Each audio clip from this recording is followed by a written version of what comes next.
কংগ্রেস নেতার বাড়িতে চলছিল মধুচক্রের আসর। পর্দা ফাঁস হতেই ধুন্ধুমার পরিস্থিতি। ঘটনাস্থলে আসে হরিশ্চন্দ্র থানার পুলিশ বাহিনী। পরিস্থিতি নিয়ন্ত্রণে আনতে পুলিশ আধিকারিকের জামা ছিঁড়ে দেয় বিক্ষিপ্ত গ্রামবাসীরা। গ্রেপ্তার করা হয়েছে 4 জনকে। ঘটনাটি ঘটেছে মঙ্গলবার রাত 8টা নাগাদ মালদা জেলার হরিশ্চন্দ্রপুরের তেঁতুলবাড়ি এলাকায়। গ্রামবাসীদের অভিযোগ, এই বাড়িতে দীর্ঘদিন ধরেই রোজ অপরিচিত ছেলেমেয়েরা আসতেন। তারা আঁচ করতে পেরেছিলেন এখানে অবৈধ কাজকর্ম চলছে, কিন্তু প্রমাণ না থাকায় থানায় অভিযোগ জানাতে পারেননি। গ্রাম পঞ্চায়েতের সদস্য মনোজ ওরাও জানিয়েছেন, এখানে প্রতিদিন ছেলেমেয়েরা আসতো, কিন্তু সঠিক বুঝতে পারিনি। এটা আগে হোটেল ছিল, তারপর বন্ধ হয়ে যায়। আজকে দেখতে পেয়েছিলাম ছেলে মেয়ে আবার হোটেলের ভেতরে ঢুকেছিল।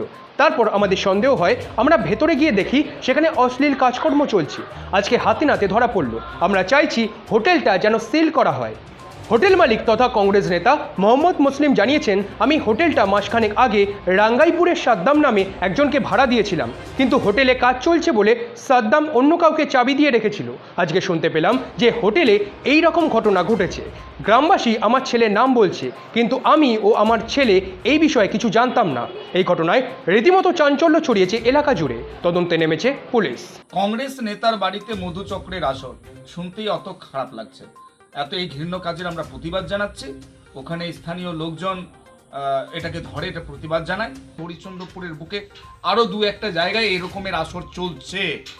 এটাও যেন পুলিশ ভালো রকমের ভেরিফিকেশন করে, তাদের বিরুদ্ধে যেন যথাযথ অ্যাকশন করে, এটা আমি পুলিশ প্রশাসনকে অনুরোধ করব। না বেশি দিন মানে মাসখানেক হলো ওটাকে ঘর দেওয়া, ভাড়া দেওয়ার কথা ছিল। তারপরে আমাকে টাকা পয়সা দেয়নি, এই জন্য ভাড়া দেবো না বলে চাবিটা চেয়েছিলাম।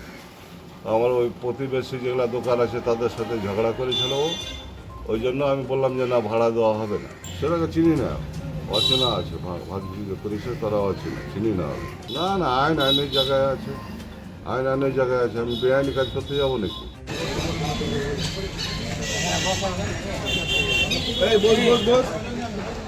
এখানে কোথাও হলো 5টা হবে, চাবিটা আরেকটা করবো। এই যেখানে আর কি নিয়ে যাবে একটা নাকি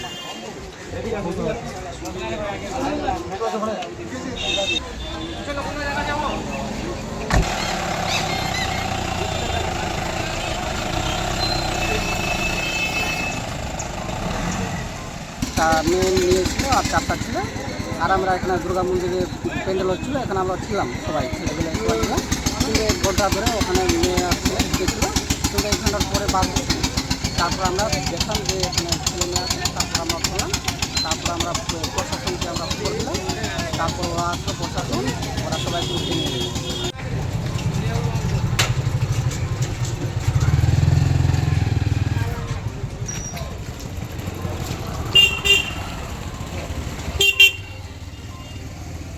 মালদা থেকে সানু ইসলামের রিপোর্ট, সংবাদ শিরোনাম। আপনারা দেখছেন সংবাদ শিরোনাম।